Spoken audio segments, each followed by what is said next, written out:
be less and more. Always put your faith in your Lord, He will keep you safe. Listen to something fresh. Listen to Salam Media, your humanitarian broadcaster.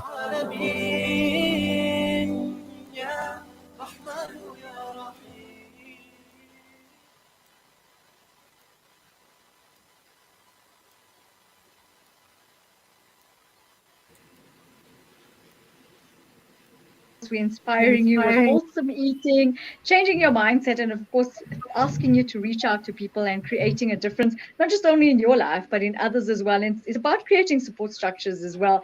And with me this afternoon, I have a sister, Naazneen Khan. She's completed her honors degree in dietetics at the University of Pretoria and has been registered as a dietitian for more than 20 years. She was successful in private practice dietitian for 5 years before she started her journey with Nestle and worked for the company for almost 15 years. Assalamu alaikum wa rahmatullahi wa barakatuh. Thank you so much for joining me on the Nafeesa Dangor show this afternoon. Wa alaikum assalam wa rahmatullahi wa barakatuh. Thanks for having me. I think the pleasure is ours. It's always nice to have people like you showcasing yourself and giving us a bit of advice and, of course, debunking those myths as far as diets are concerned. I think a lot of the times what we put in is never what we get out. And I think it's all our own faults because we don't understand truly what we need to do. And that is why we have you on today. Thank you for joining us to give us some direction on nutrition as such. I think that the environment or the world and the news is so cluttered with nutrition misinformation that we don't understand where to actually draw the strengths from. So I'm happy to try and help this afternoon. Yes, most definitely. So let's go into this. There's a lot of myths that people, think that are apt and that it's right about eating carbs. And then they ask themselves, if I eat this in the afternoon and that in the night, will it be better for me? Won't it be better for me? So let's go into debunking some of the myths as far as diets are concerned. So a lot of the times I hear from my patients that, they're not allowed to eat carbohydrates because carbs are actually fattening. And I think that this is an ideal platform to finally put that little gremlin to rest. Because no, carbs don't make you fat. Anything that you eat in excess, if you are eating too many calories or kilojoules, as we say here in South Africa, you are going to gain weight. Doesn't matter whether it comes from protein or whether it comes from a cucumber or whether it comes from carbohydrates. Obviously, you want to choose the better types of carbohydrates for you that make you more regular, that give you more vitamins, more antioxidants, etc. You want to stay away from the refined stuff like the sugars and the cakes and the pastries, because those are obviously carbs as well.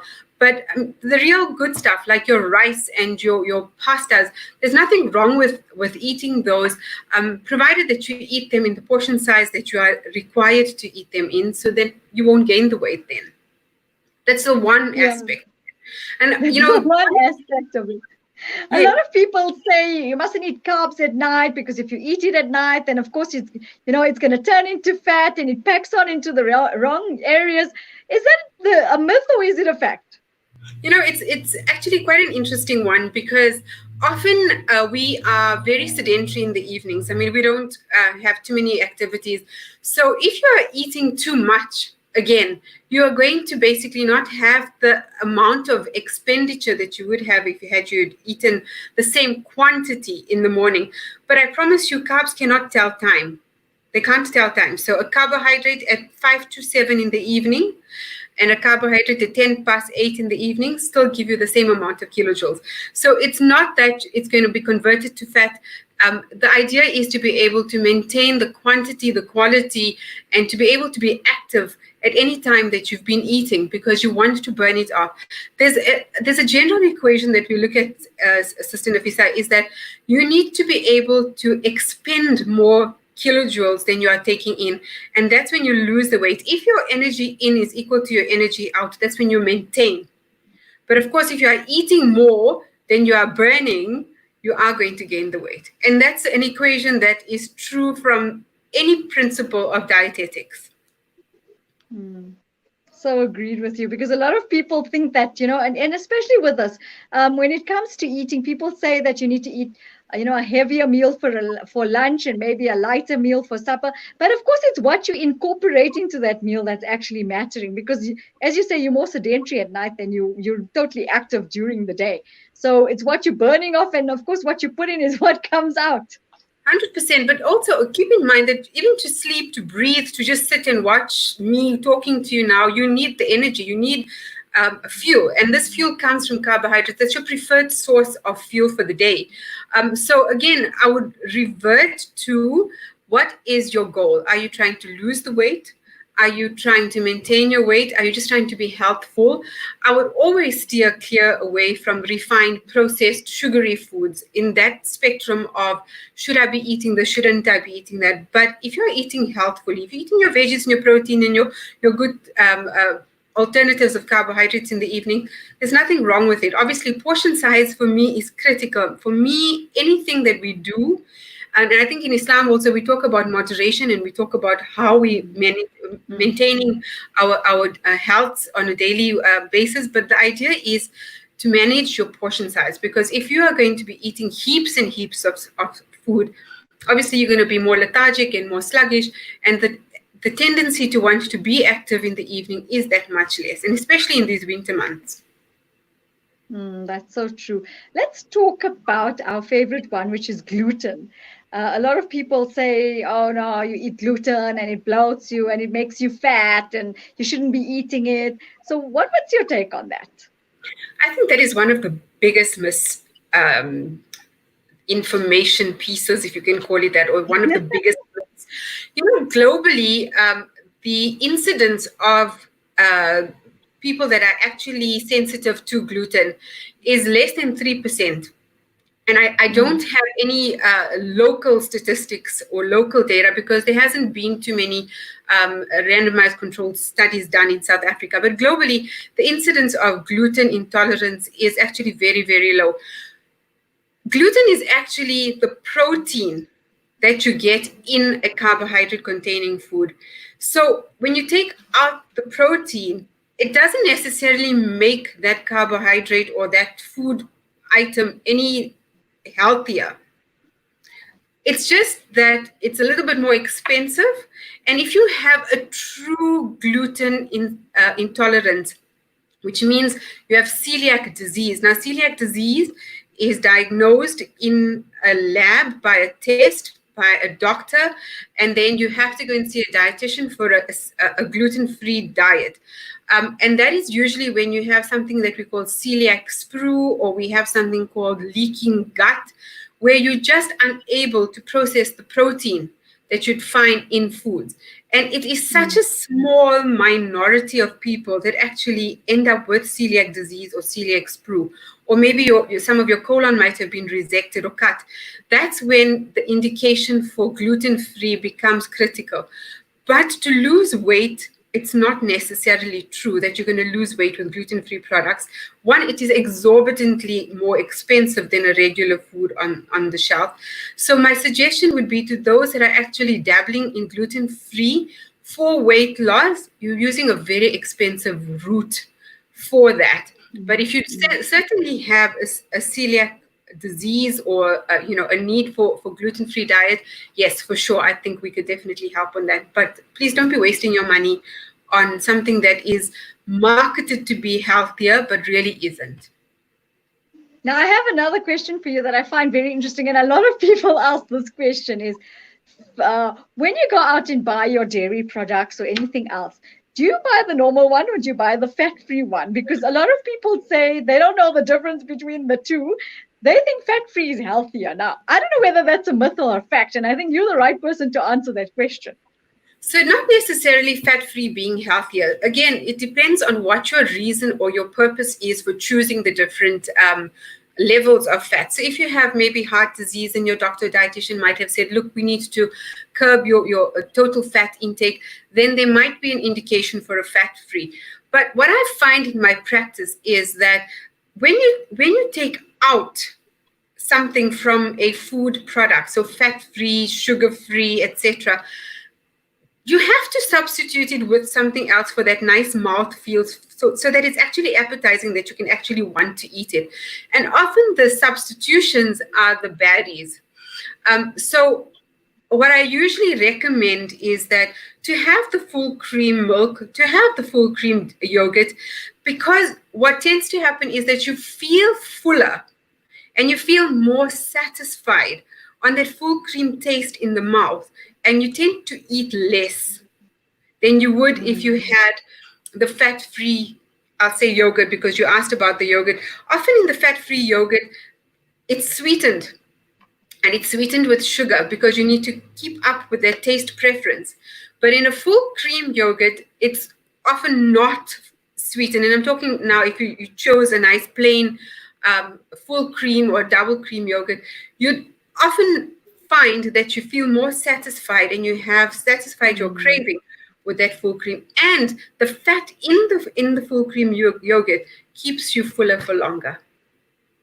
So you don't look for something else later. Again, it has to be controlled. I mean, you're not going to be eating like 500 mils of that yogurt. You eat a smaller portion, and you then basically find that you are actually well taken care of with that smaller portion. And what about breads? A lot of the time people say, I ate the bread and the bread is actually dawning on the fat and it's making me feel fatter and it's bloating me and I don't really feel good, but I still want to eat the bread. Yeah, I don't know how people can do without carbohydrates. Personally, I'm a breadaholic. Do you call somebody that? I love bread. I love my but again, it's the quality and the choice. Yes, if you're having too many of the refines, the white breads, the one thing that I need to let you know is that there's not much of a difference between white bread and brown bread. One is a very bleached, refined powder flour, and that's your white bread. And then in the brown bread, you get a little bit of the actual bran being left behind, and it's not so bleached.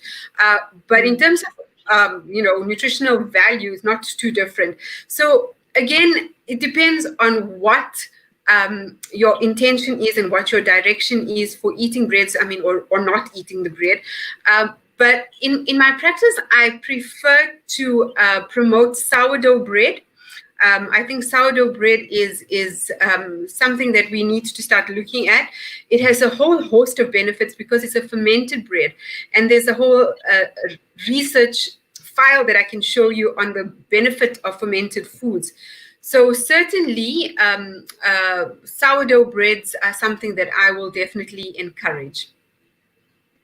What about sugars? A lot of the times people say brown sugar is healthier than white sugar. So don't have white sugar, opt for the brown sugar. It's a better option. Is that a myth? It's a complete myth. There's absolutely no difference between white and brown sugar. White sugar is polished. Brown sugar is not polished. So the taste, yes, you'll definitely find the taste and the texture will be different. Some like muscovado sugar is a little bit thicker, a little bit stickier. It's just the process that brings it to the end user. In terms of nutritional quality, gram for gram, it's exactly the same. There's no difference. So brown sugar is not better for a diabetic. There is no benefit to changing white to brown sugar. Yes, there's benefit to reducing the sugar for sure, or to cutting it out completely, absolutely, but definitely not better alternative to get to the brown sugar. Now, you brought something very interesting up, because a lot of the times what happens is when we have this argument between brown and white, people have this, a notion that something brown is healthier. Like you were saying, brown bread, brown sugar. What about the rice as well? I mean, a lot of people are now buying the basmati rice, but you get the brown rice and you get the white rice. How beneficial is it, or is it just that there's not much of a difference between the two? So that's the one I would say anomaly maybe. And if you're looking at a basmati rice is something that we advocate in the dietetic practice, especially because you stay fuller for longer on the basmati rice, provided that you haven't obviously boiled it to a pulp or to the consistency of pulp. But you want to have a more loose grain and a more fluffier grain. That we talk about glycemic index, and that's a whole other discussion, but essentially speaking, it keeps you fuller for longer. And that's why basmati rice is preferred, especially if you want to keep your blood sugar levels lower, etc. Then you get the brown rice, which is a little bit better than the regular basmati rice. So if we're talking about the one that doesn't so when you're cooking it, it takes much longer, but also because it's got resistant starch in it. The resistant starch is what keeps your blood sugar lower, and that's why it's preferred. So would that be a better option for a diabetic? So basmati rice in itself is an option for a diabetic, but yes, again, depending on how, to which extent you're taking the cooking process, but yes, a basmati brown rice can be more beneficial, absolutely. Again, we have to keep in mind the quantity, because to dish out spoonfuls of your rice, it doesn't matter now which one you're going to be having, it's the quantity and the load that you're putting on your system as well. Now, another question from our listeners, which need a debunked. A lot of the times we say, let's substitute, of course, the sugar with honey because honey is healthier. But I think the off-the-shelf honeys are not very pure as such. So what is your take on that? My absolute recommendation would be that if you must have honey, it should be the raw honey. One, it has the Islamic shifa that we talk about on a daily basis, the benefits, and it's also mentioned in the Quran. But also at the same time, you don't want to get through the filtered process, because manufacturers, when they heat the honey, it loses a lot of its benefits. Honey has a couple of benefits above sugar for sure, but it's still quite a sweet product. So I want you to be careful on the use of honey as well. But it does have antioxidants, it has some magnesium, it has some potassium. So overall, it is a better alternative. It also has 40% fructose, and fructose is what we get in fruit, the sugar that we get in fruit. So it has some benefits in terms of sugar control, etc. But the studies aren't too finalized on that. There's two schools of thought on using honey for like diabetics and for using honey for reducing weight. But certainly, if we have to look at the nutritional profile of honey versus normal table sugar, it is about better alternative. That doesn't mean that I'm advocating that you now, use spoonfuls of honey in your food or in your cereal or in your oats. The idea is to go quite conservatively and use it for its shifa, for its health benefits rather than its sweetening benefits, because it is a much sweeter alternative than sugar. So the suggestion or the understanding is that you use less, and that's why it would be beneficial for you. But another myth that comes to me often is that if I have a honey sweetened water or lemon water, etc., that it's going to help me lose the weight. So while the honey does have what we call a low glycemic index, lower than sugar, it will keep you a little bit fuller, but it's more often the water that's taking up the capacity in the belly, in the stomach, that it doesn't make you so hungry. And that's probably the combination together. Right. Jazakallah. What message do you want to leave us with today? I want people to understand that it's important to have a healthful approach to dieting, and that not one single food can give you everything that you are looking for. But the key to maintaining healthy eating is looking at your portion size. That is so true. Jazakallah for joining us this afternoon. We appreciate you actually debunking those myths as such, because I think it's given people a better insight into what they can and what they can't eat, and of course, what sort of benefits it has for a person in different ways. And it's nice to see that, you're trying to create this balance for us where you're saying that irrespective of eating a potato, whether it's in the morning or in the afternoon or even in the evening for that matter, it's about the proportion that you eat it at. And of course incorporating it into the rest of your diet so that you have this balanced meal as such. That's it. Jazakallah, thank you so much. We're wishing you nothing but the best of success. We appreciate you taking the time to, of course, enlighten us with this particular subject. And we're hoping to chat to you again soon. Inshallah. Assalamu alaikum. Thanks for having me. The pleasure was ours. Wa alaikum salam. And that was Sister Naazneen Khan, definitely giving us a take on debunking the myths, different types of nutrition that we put in every day, thinking that, of course, brown rice and white rice and brown bread and white bread, brown is healthier than white. But I think she's definitely shed some light on the matter. And we're hoping that that helps you get a more balanced diet when you're going out and, of course, planning your meal for the day. But stay with us. We're going to be back with somebody inspirational after this break.